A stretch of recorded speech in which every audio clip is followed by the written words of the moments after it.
So for our year at Biodesign, our team was focused in ophthalmology. And during our clinical immersion period, we noticed that there were a significant number of patients who suffered from dry eye disease.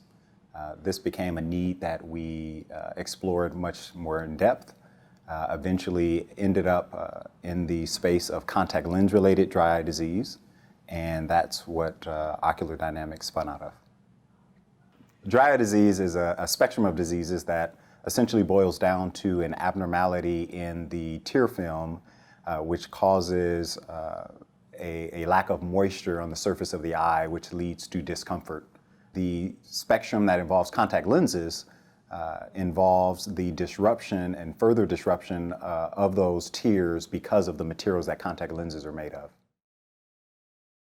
Ocular Dynamics, we spun out of Stanford Biodesign in 2011, early summer 2011, with the focus on solving contact lens-induced dry eye disease.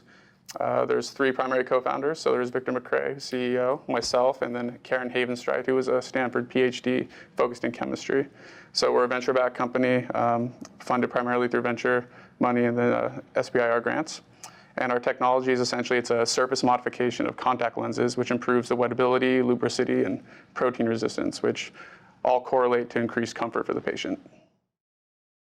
Right around the end of Biodesign, we had a concept for a product that we thought would be great, and it was essentially taking an existing contact lens and then putting a surface modification on the outside of it. And that surface modification, it's a polymer-based coating, and that coating basically originated from Karen's research during her PhD.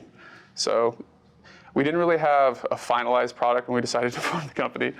We still don't have a finalized product. I think it's always going to be a series of iterations to come up with new and improved products to solve that need. But I think we were far enough along to where, in order to start the company, we basically just said, we think we have something that's interesting and compelling, and we always decided, do we want to go for this or not? And we don't know where it's going to turn out, but let's just do it, and we decided to pursue it.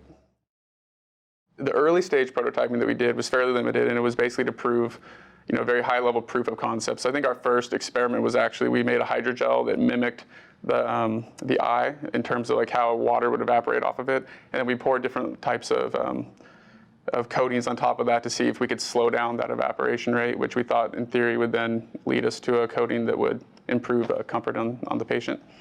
So once we had some initial theories and assumptions, we then started moving down a much more involved R&D effort.